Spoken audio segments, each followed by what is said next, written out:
had a coaching client last year say something that was incredibly wise.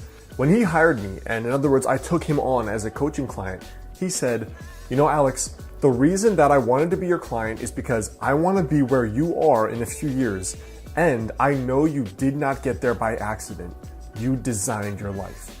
And I thought that was extremely wise and spot on, because the thing is, so many of us wake up when we're 20 or 30 or 40 or 50 and realize we don't even know why we got here or how we're here. And we know for sure that this is not where I wanted to be, where we wanted to be years and years ago. Now in this video, I want to share my personal process I use for not only scripting the direction of your life, but how I reinvented my own life and consciously created it from 26 until 30.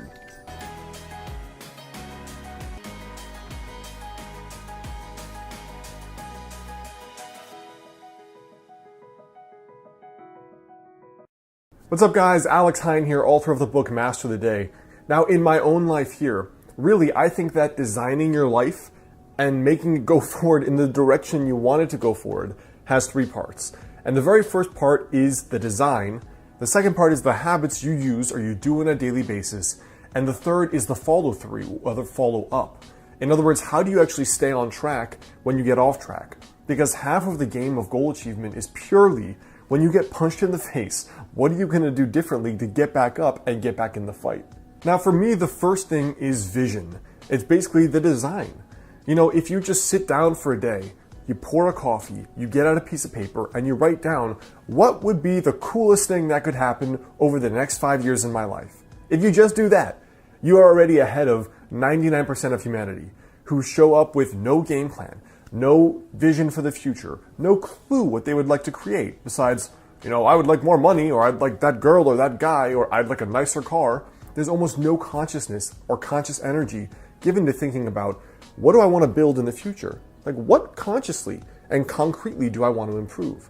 So for me, the way that I do that is, first of all, I have a journal where I'm regularly writing down updates for the kind of life that I want to build.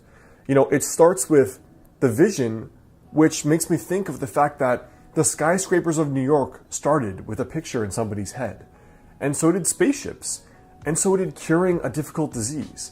And so when I think of it like that, I always make sure I'm consciously creating, even if it is just in my thoughts, even if it's just up there, both in print journals and in a document that I call 5 years from today. So the three things that I use for my yearly envisioning are, one, the yearly envisioning process I've talked about here, which is basically at the start of each year, I write down what is the coolest thing that could happen this year.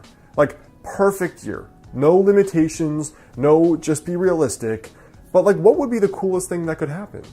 I put it on one piece of paper that's always on my desk every single day, and I review it twice per day.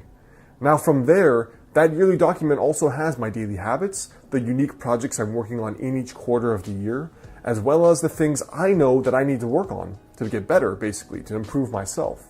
The second thing is the pocket journal I carry around. This for me is always to record things that may change about my thinking, ideas I get when I read or listen to podcasts, as well as little intuitive hunches that come up. So if I'm talking to a friend or I'm reading a book and I'm like, wow, that would be an awesome idea. For example, that's where all my books came from. Wouldn't it be cool too? ... I put it down in this little book. It's just a little 3x5 moleskin that I always carry around with me. And then day by day, I can flip through that and be like, you know what? These were those cool things I wanted to basically manifest and create in my own life. Let me just keep a note of them. The second way I do that is by doing a weekly journal page. Now the weekly journal page is just a strategy page, which I talked about in my recent video on journaling for success. And in that strategy page, it's basically, where are you, Alex? Where do you want to be? And are those habits you're doing every day sufficient enough to actually get you there? So the whole point of this journal page is reflection. You're doing this, are you still on track? If not, what has to change?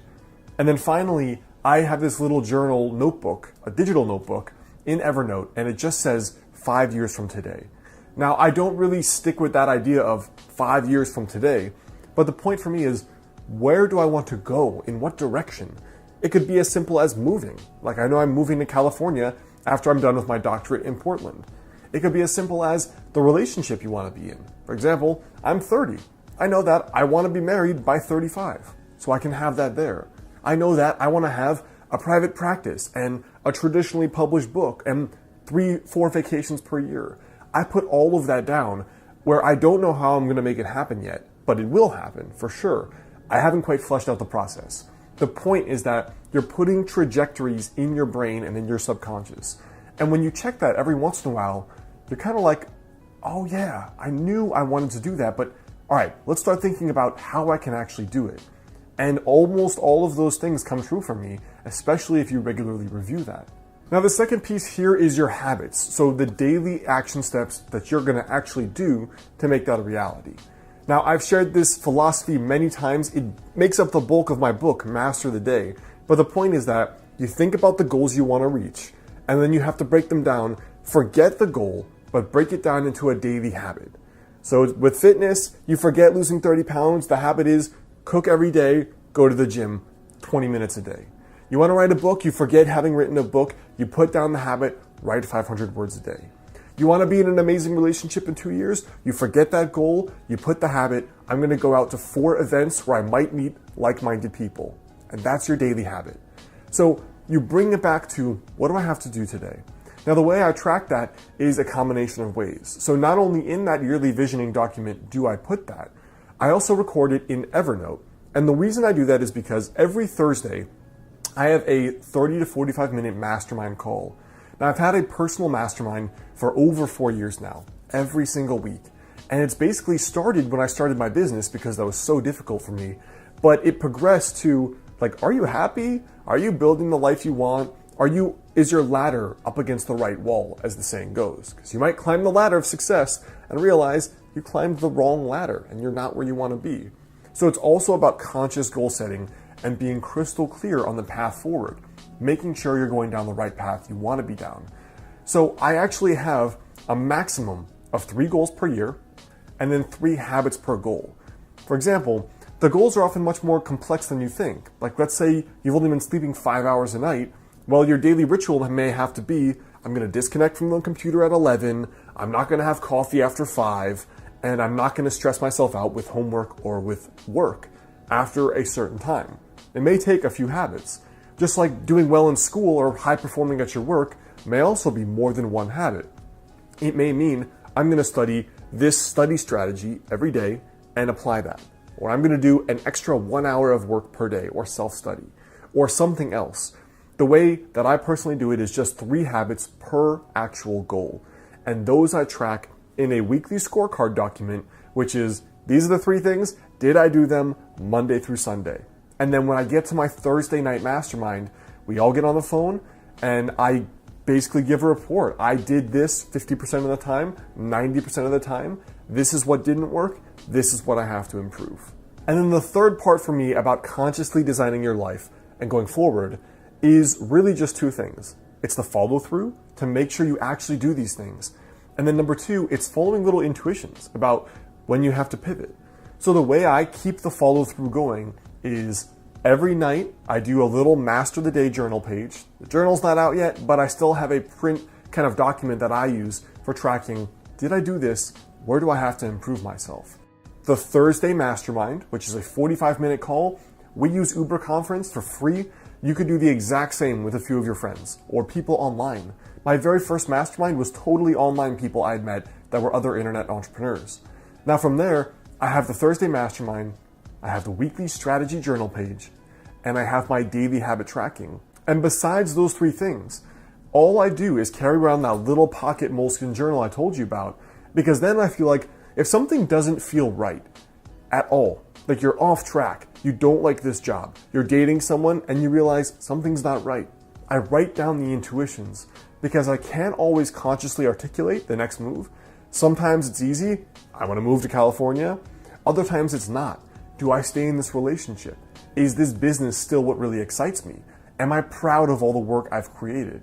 Those are things that may be better governed by your intuition and better understood.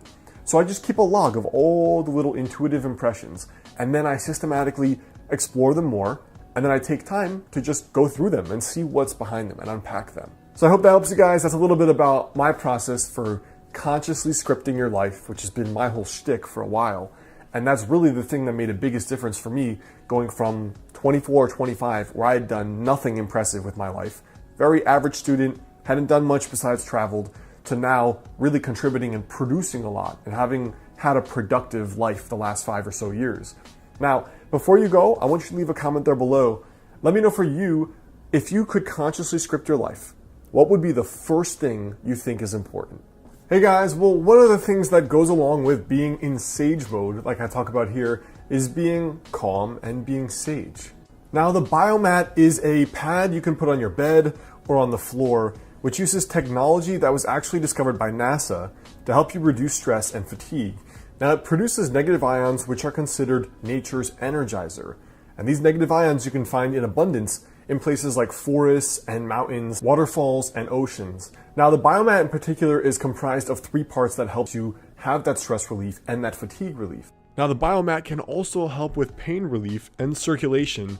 It is FDA cleared, and one of the cool things is that it profoundly affects both the nervous system while also promoting deep relaxation. So it kind of has this dual energizing and relaxing effect. Also, the people at the biomat store recommend and encourage you to call for personalized customer service and advice. It's kind of unique among companies now that basically don't want to deal with you, so that is worth investigating as well.